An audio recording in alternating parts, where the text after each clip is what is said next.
At 17, I have Johnny Dreesing. He's the only player on the roster yet to play an NBA minute, and he hasn't been great in the G League, averaging 13 points per game, but on 37% shooting. He relies too much on heavily contested mid-range shots. At 16, I have Micah Potter. He's the other two-way player. He has got some garbage minutes and scored 4 points. That doesn't really show anything. What is somewhat intriguing is him averaging 14 and 7 and shooting 52% and 44% from 3. 15. Leandro Balmero. He has potential as a passer and a defender, but he's far too inconsistent as a scorer.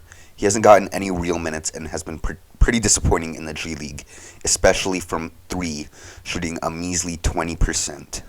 But I think as of right now, he's still worth keeping on the roster as he has high potential. 14. Udoka Azubuike. I've always liked Azubuike, but he just hasn't gotten any real opportunity besides throwing down dunks in garbage time. It hurts even more realizing we took him over Desmond Bane and Jaden McDaniels. If he picked either of those guys, the Jazz could be in a different position right now. 13. Ochai Agbaji. I think my least favorite part of the season has been the lack of playing time given to Ochai, who was just a lottery pick a few months back. I still believe he is a 3-and-D wing and will be a big part of our future. He just needs more opportunity, which may happen if Ainge blows the team up more at the deadline. 12. Rudy Gay. I do not like Rudy Gay. He should not be on this roster. He is such a horrible offensive player, and his defense has been meh, shooting 36% from the field, 26% from 3, and 50% from the free throw line is definitely worthy of getting 15 minutes per game. Luckily, he has been out for a while, so I don't have to suffer as much. At 11, I have Simone Fontecchio. With Gay out, he has been given some opportunity and has done pretty well, knocking down threes at a 40% clip and giving energy on defense. But you can tell he's not quite used to the NBA, which should get better over time.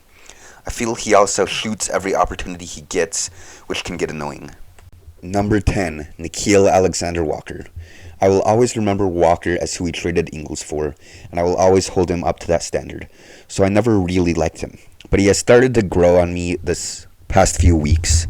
He still definitely takes bad shots and relies on isolation to score like a Walmart Jordan Clarkson, but his defense thus far has been pretty incredible. Every time he is in the game, you can feel his impact on that side of the floor, as well as being a solid enough passer to run the second unit. But his minutes have definitely fluctuated, getting DNP some nights and getting 30 another. At 9, I have Talen Horton-Tucker.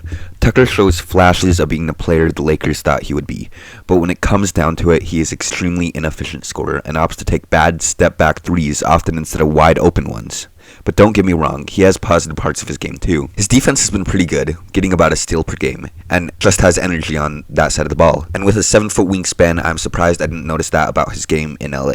But my favorite part has been his passing ability. To begin the season, I felt he didn't pass and try to shoot it every time, but as the season has progressed, he has really impressed me on that. Even playing some point guard minutes. He had a 10-assist night and a 9-assist night.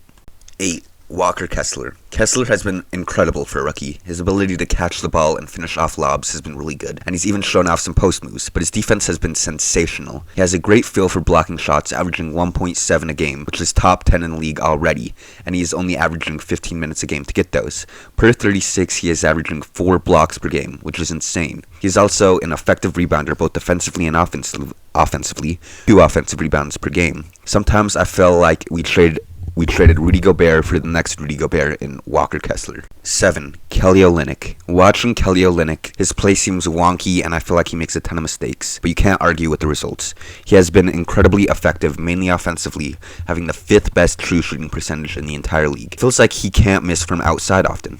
He can rebound the ball and handle it, initiating the offense quite often. He has defensive lapses but still manages to lead the team in steals per game. Kelly's biggest problem is how often he fouls. He leads the league in fouls per game. He has fouled out 4 times and had 5 fouls 7 other times. 6. Malik Beasley. Beasley is a sniper. He has struggled the last few outings, but I wouldn't worry about it because that's just something that happens to all shooters. All off the bench, he has managed to hit 5+ threes multiple times, including 8 against Detroit. He is 4th in the league in 3-point makes and number 1 in makes off the bench, but he often struggles to finish around the basket and isn't very valuable when doing anything offensively besides shooting a 3. On the defensive end, you can feel he gives effort and tries, but he is not anywhere close to a great defender. At 5, I have Colin Sexton. I hate putting Sexton this low, especially as of late where he has been awesome in place of Conley, but it has not led to wins. In his last 8 starts, he is averaging 17 points and 5 assists per game, including having a career-high 12-assist game. Sexton has always been a score-first player and still is, but it's nice to see him pass the ball at a much better rate. He is also just a very efficient scorer. Almost 50% from the field is really impressive for a 6-foot guard whose main offensive weapon is to attack the basket. He just knows how to pick his spots on the floor, whether that is driving to the paint or shooting a mid-range or 3-point shot. One thing you can never complain about Sexton is how emotional and how much energy he brings to a game, which is a positive and negative. When he is going and the team is going, he is really into it and brings the best out of the team. But when it's not going so well, you can feel he often seems detached and forces up bad shots instead of playing his game. I see him as a cornerstone of this franchise. 4. Jared Vanderbilt. This is probably the most controversial player over Sexton, and I wouldn't be mad if someone thought Sexton was better. But Vanderbilt's defense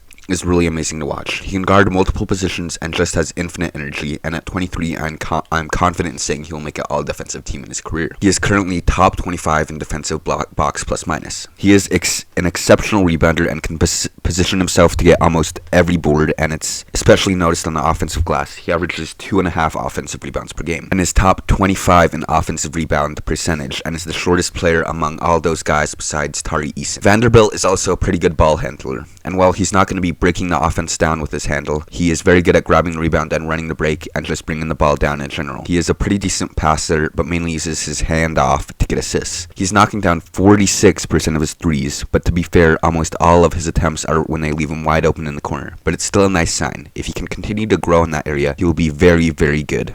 3. Mike Conley. Conley may not be the best player on this team, but I would argue he's the most impactful. The Jazz are 11-6 with him and 3-6 without him. He is the veteran presence.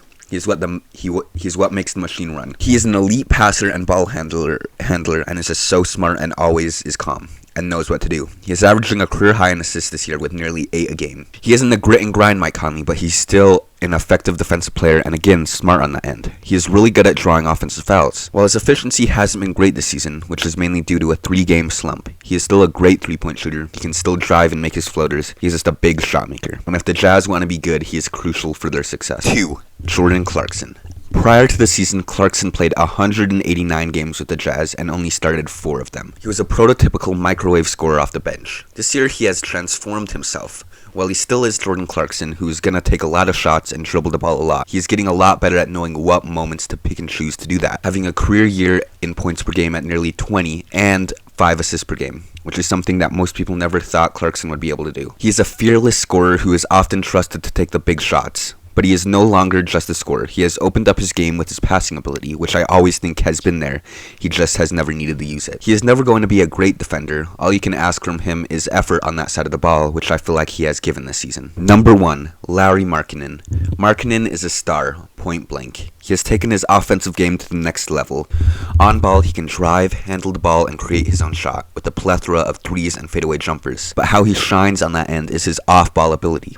After a slow start, he is getting back to being an elite shooter, shooting 41% right now. He's 9th in 3-point makes this year. Almost just as important is his cutting ability. He always finds a way to get open under the basket that way, whether it's slipping the screen or just catching his opponent off guard. It's especially effective when he is playing with Mike Conley. The only players averaging 65+ true shooting and averaging 20+ points per game are Nikola Jokic, Stephen Curry, Kevin Durant, Anthony Davis, and Lauri Markkanen. That is some elite company. He also has a 1.1 value over replacement player, which again shows his value and how good he is. Because of his height, he is a good rebounder, but he also just puts himself in good position to get the rebound. At one point in his career, he was considered an awful defender, and now he is just okay, which is still an impressive growth. His length can bother defenders and lead to blocked shots and steals. The moment that sticks out to me most is on back-to-back nights. He had to guard Paul George and then Anthony Davis, and he did a solid enough job on them. Lauri for most improved player, Lauri for all-star. I still don't think we've seen his full potential yet.